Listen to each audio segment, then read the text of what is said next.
Ministério do Turismo, Secretaria Especial da Cultura e Governo do Estado de São Paulo, por meio da Secretaria de Cultura e Economia Criativa, apresentam Flima Online 2021. Autora homenageada Lígia Fagundes Telles.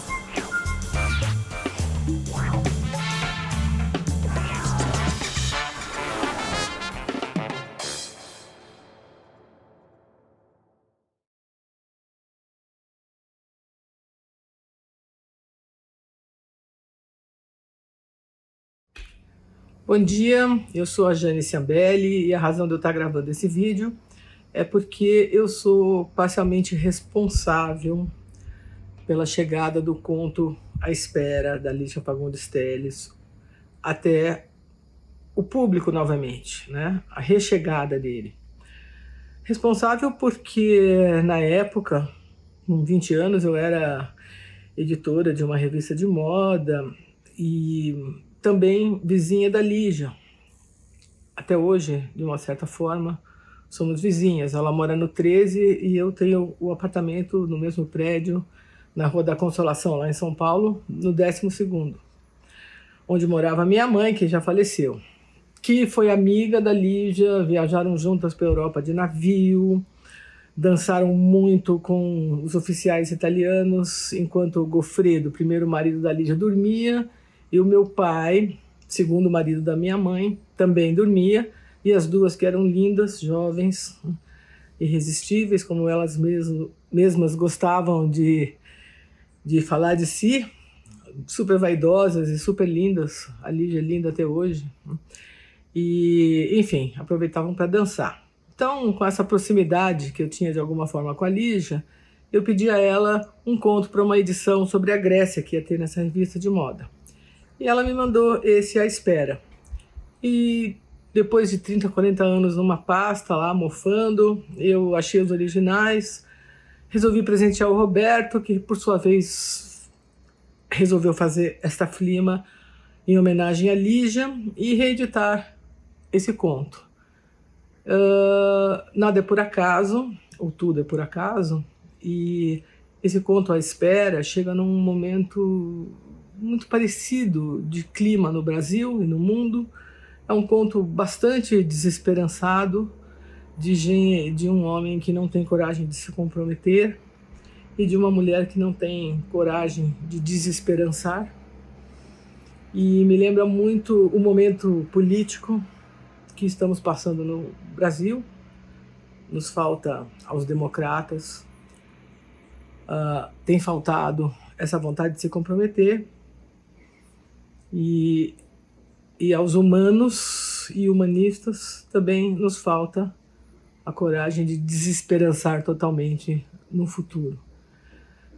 Bom, bem-vindos à Flima, eu espero que vocês gostem desse conto maravilhoso que será lido agora e que nos salve a literatura. Evoé.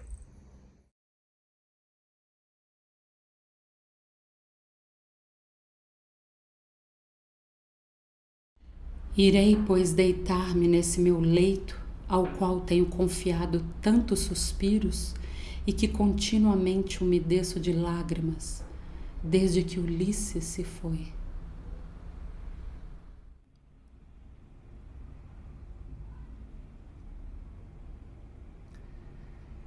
Dez anos tinham se passado e ele ainda se lembrava do quarto nos seus menores detalhes, como se o tivesse ali na frente.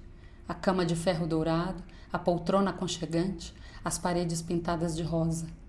E a pequena Vitória de Samotrácia que lhe dera no Natal, abertas as asas de mármore, prontas para voar da prateleira da estante, tremente o planejamento da roupagem, um pouco mais de vento e sairia num voo desatinado, rasgando a cortina da janela. Adeus, adeus.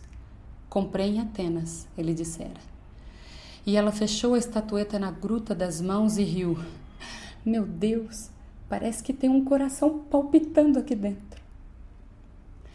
Quis saber mais como era Atenas, e ele apertou os olhos e sorriu, porque o coração que ela sentiu palpitar era o dele, inquieto, ansioso, sonhando com o mar, com a montanha, desferindo o grito, a estrada, a aventura. Atenas? Ah, sim, era tão luminosa. Um dia iriam fazer juntos essa viagem. Oh, Grécia! Tão austera e ao mesmo tempo tão risonha. Um dia passeariam por aquelas terras e cantariam a linda Amané, canção que fala do mais ardente amor, hein, Margui? Margarida então ficou séria. Um pressentimento? Adivinhava que aquele seria o último Natal assim juntos, com a ceia posta na pequenina mesa redonda, isolada no centro do quarto, como uma ilha vermelha e verde. A garrafa de vinho com o ingênuo laçarote no gargalo, as rosas vermelhas e a música no toca-discos. O ritmo leve, rodopiante. Dançaram fortemente enlaçados. Ele ajudou a quebrar as nozes para o bolo e prometeu antes de sair: virei te buscar para a missa. Ela ficou esperando enquanto ele fugia, sem dizer uma só palavra, sem deixar nenhuma explicação. Atenas sim, mas sozinho. Depois Creta, e depois ainda o dementado coração sem sossego e sem parada, a vida de asas plenas no ar. Mas o que você procura, Nikos? Algum alvo? Algum objetivo? Contraiu a boca. 10 anos de andanças, o pão e o vinho nas companhias mais imprevisíveis, vontade de conhecer, de amar, mas de vez em quando aquela saudade, a névoa tênue em meio de uma frase, de um riso, e ela, a Margui, a nostalgia, onde ela estará agora? As noites geladas se debatendo no silêncio, na solidão, vontade de acreditar em si mesmo, de acreditar em Deus. Onde, Deus? A busca nos caminhos da infância. Sou um arco em tuas mãos, Senhor. Distenda-o para que não apodreça. Os encontros e as despedidas, tanta estrada, tanta, teria que usar sapatos de ferro como os da rainha da história antiquíssima, cruzando montanhas e vales. Procurava alguma coisa. O quê? 10 anos de aventura. Agora ali estava, as mãos trêmulas, sem coragem de subir aquelas escadas e abrir a porta. Voltei, Margui, voltei. O remorso por tê-la deixado assim, sem uma carta, sem nada, poderia ter-lhe dito simplesmente: Margui, eu te amo, mas não quero ficar. Sou instável, eu tenho verdadeiro horror de me enraizar, de me apoltronar na sua concha. Oh, Margui, eu sou um grego meio louco. Tá me escutando? Levantar âncoras, mas quando se pilhava livre, a aflição da volta, desejo de estar onde não estava, o cansaço, o olho enevoado como o próprio horizonte, já não estava na hora?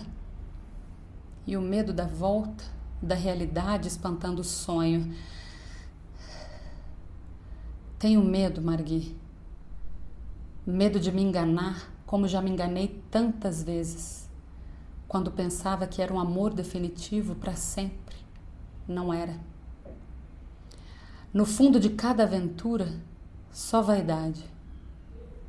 O horror da solidão. Acho que não presto. Sou um desfibrado. Desfibrado. A seu favor, tinha apenas aquela preocupação constante de que as pessoas em redor não sofressem, ou que sofressem o menos possível.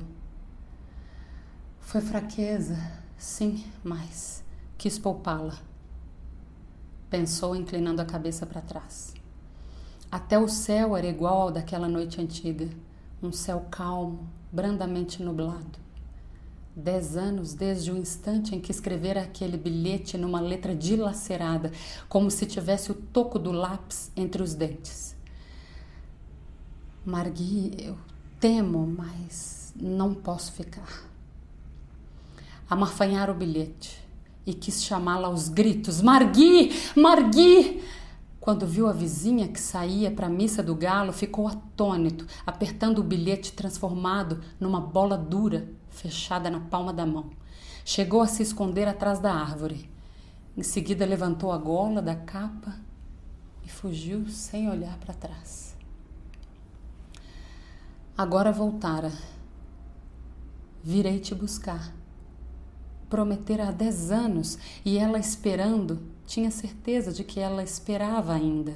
O vestido novo, o perfume, a vitória de Samotrácia, ensaiando o voo na estante. A gravura de El Greco ao lado da cama. Não podia haver uma anunciação mais bela, as 2 mulheres no portal dentro da noite, os mantos noturnos e apenas aquele gesto da mão da visitante pousada no ombro da outra, avisando o aviso sem feições e sem palavras. Assim também queria chegar e em seguida partir, embrulhado na noite, sem deixar marcas. A casa o interrogava com suas janelas ovais. E então? Apertou no fundo do bolso o lenço que trouxera para ela, comprado em Agrínion, seda branca com um delicado friso de ouro. Deu alguns passos em direção à porta. Como faria para entrar? Um ligeiro tremor sacudiu-lhe o corpo. Certamente tinham trocado a fechadura. Sua velha chave não serviria. Avançou e, sorrateiro como um ladrão, introduziu a chave na fechadura. A mesma ainda. Pisando leve, entrou no vestíbulo. O mesmo cheiro, pensou ao fechar a porta atrás de si. Ficou parado no escuro. Estendeu a mão treinada até tocar o corrimão que devia estar à direita. Pronto, não se enganara. Ali estava a escada. Respirou com sofreguidão. Lembrava-se agora com uma nitidez atroz da gravura da visitação, da silenciosa mensagem através do toque no ombro. Tantas vezes ficara fumando e olhando para a gravura. Um dia ainda te levo para ver este quadro, Marguerite. Um dia ainda te levo para ver tanta coisa.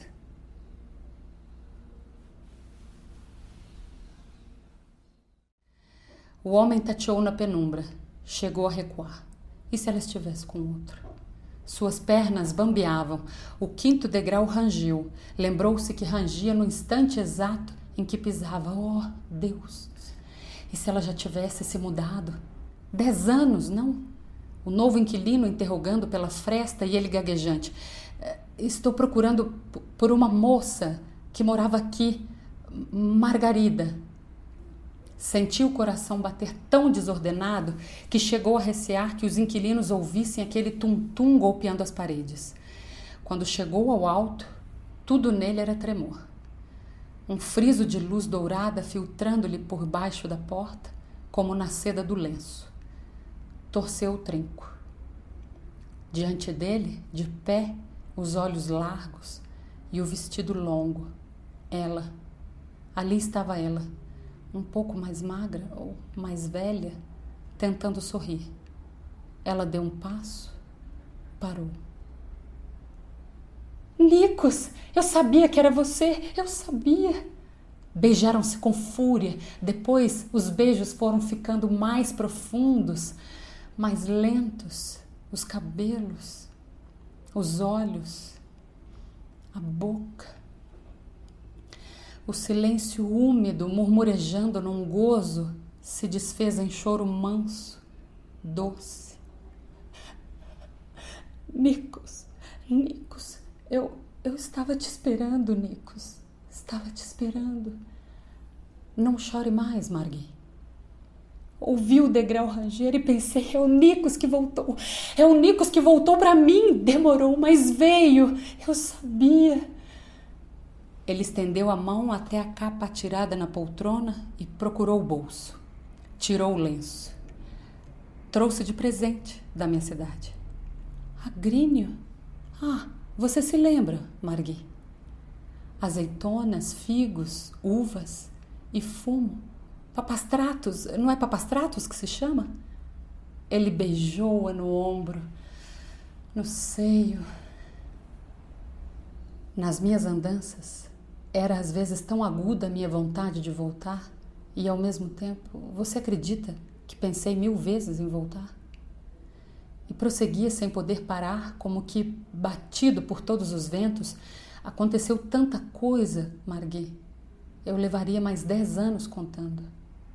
E chego e encontro tudo igual. Olha aí a mesa. A mesma toalha? Não é a mesma toalha? Só uso para esta ceia. Depois da missa, a nossa ceia. Como sempre, Nicos. Como sempre. Vamos recomeçar de onde paramos. Margui, espera. Eu não vou ficar. Ela ergueu para ele a face brilhante de lágrimas. Vestia-se e falava rapidamente, confundida com os botões e as palavras. Faz de conta, Nicos, que você voltou na hora combinada. Você não foi. Agora é aquela noite. Aquela noite outra vez, a missa. Você veio me buscar para a missa e disse que tinha de sair e depois, lembra? Aquela noite é esta, hora da missa. É fácil enrolar o fio do tempo, como um novelo. Tá tudo bem, tá tudo bem. Fiz a torta, aquela que você gosta. E o vinho é aquele de cerejas. Foi difícil encontrar, é que meu namorado é um grego exigente. E eu disse ao homem dos vinhos, oh, Deus, onde foi parar a minha fivela? Ele ajoelhou-se para procurar a fivela. Riram-se quando ele atirou debaixo da mesa. Margui, escuta. Eu vim só para explicar que todos esses anos eu tenho ido à missa sozinha, sempre sozinha. Depois de te esperar até o último instante. Pode ser que ele venha, e se ele vier? Nem quis me mudar, com medo de nos perdermos um do outro. Como é que você ia me achar? Durante o ano eu não pensava tanto assim em você. A vida normal, trabalhando, saindo com amigos. E o Nicos, eu lembrava às vezes, mas assim que ia chegando o Natal, como num sortilégio, sua presença começava a ficar mais forte, começava a me recolher, a me afastar das pessoas, rompia compromissos, afastava algum namorado, tinha que ficar só, completamente livre para te esperar. Oh, Nicos, oh, Nicos. Mas, Margui, eu queria dizer que não posso. Não diga nada, Nicos. Você não precisa dizer nada. Agora está tudo bem. Está tudo bem. Eu te amo assim, sem explicações. Acho que não quero ouvir as respostas. Você está aqui comigo, pronto. É só isso que importa. Levantaram-se amarfanhados e silenciosos. Ele acendeu um cigarro. Ela abriu o vinho. Tomaram no mesmo copo, fixos, graves. Por um brevíssimo momento, ele deteve o olhar na estatueta da estante. Acariciou com as pontas dos dedos a curva da asa de mármore. Lembra, Margui, aquela história do velhinho que foi jogar xadrez na montanha? O velhinho foi jogar xadrez com um amigo, jogou 1, 2 partidas e depois voltou para casa. Mas não encontrou mais nem a casa nem a cidade. Tudo tinha mudado completamente, porque ao invés de algumas horas, já tinha se passado 1 século. Saí daqui ficando de voltar dentro de minutos e fiquei longe 10 anos. A diferença é que encontrei tudo igual. Nada mudou, Margui. Tudo está exatamente como deixei. E agora tenho que ir outra vez. O navio atracou hoje cedo. Vim rapidamente para te dizer ao menos uma palavra. Rapidamente? Você disse rapidamente, não? Não, Nicos, você não vai me deixar outra vez. Margui, meu amor, fica complicado demais explicar. Mas entenda isto. Eu tenho que ir. Tá me ouvindo? Tenho que ir. Guarde isto. Eu te amo. Eu te amo. Mas então, só sei que te amo, mas não posso ficar. Não, Margui, não posso. Ainda nem sei o que quero. Você seria infeliz comigo. Prometi a mim mesmo que nunca mais faria ninguém sofrer. Só tenho espalhado sofrimento à minha volta. Não é justo. O que eu tenho para oferecer? O quê? Tem uma outra à sua espera. Não tem? Hein, Nicos? Uma outra? Não tenho ninguém, eu diria, não é mesmo? Tive casos, é claro, mas tudo assim sem importância. Não ficou nada, amor. Disse e olhou o relógio. Cobriu-o de novo com o punho da camisa. Encarou-a. Tenho 20 minutos. Ela tomou-lhe as mãos. Não, Nicos, escuta, fica ao menos essa noite e amanhã cedo você vai. Prometo que não farei perguntas. Você é livre, amor, mas fica só essa noite. Vejo agora que não deveria ter vindo. Ao mesmo tempo, tinha que vir. Eu te amo, Margui. Vou te amar sempre. Haja o que houver. Esteja onde estiver. Tá me ouvindo? Esperei 10 anos. Eu sei, me perdoa. Mas tenho que ir. Tenho que ir. Nicos, espera! Ela suplicou. Dobrou lentamente o corpo e tombou de joelhos. Nicos! Ficou imóvel, ouvindo o ruído dos passos descendo rapidamente a escada. Encostou a face no chão e ali ficou a gemer como um animalzinho humilde e doce. Fica comigo. Quando os soluços romperam mais violentos, tapou a boca com a almofada. Nela enxugou as lágrimas. Teve um olhar esvaziado para o quarto. Alisou os cabelos com gestos brandos, como se penteasse uma pessoa doente. Olhou enternecida para a própria imagem refletida no espelho e pensou que se Nicos a visse naquele instante, com o rosto assim esbraseado, não a deixaria nunca mais. Apanhou o lenço e ficou alisando o friso. Não era mesmo lindo aquele friso de ouro? De agrínio? Sim. Um dia passeariam juntos, ele prometeu, as vinhas, as oliveiras, tudo áspero e ao mesmo tempo terno. Abriu a janela. Os sons dos sinos se misturavam às pancadas do relógio da igreja. No céu, a lua apareceu inteira através de um rombo na nuvem. Nicos! Ela chamou, olhando lá embaixo, o pequeno relógio do pátio. Aspirou o perfume da folhagem. Nicos! Apagou a luz, desceu a escada, apertando o lenço contra o peito. Na rua, envolveu-a o vento quente da noite. Deu alguns passos. Sua face iluminou-se de repente. E se ele estivesse esperando lá na igreja? E se ele resolveu ficar e foi até a igreja, a missa, depois a ceia juntos? Ei, Nicos, ele está me esperando. Sussurrou. Desceu correndo a ladeira.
Meu corpo é um campo de solo revolto, sob pés guiados por tambores. Meu corpo é um campo aberto, arena de muitas disputas. Meu corpo é um campo sagrado, habitado por ritmos de vida e de morte. Meu corpo é um campo marcado pelo movimento das águas, pela força dos ventos. Meu corpo é um campo de silenciosas batalhas, atravessado por rios sinuosos, alimentado por incontidas raízes. Meu corpo é um campo ocupado por séculos de rebeldia, por cantos de liberdade.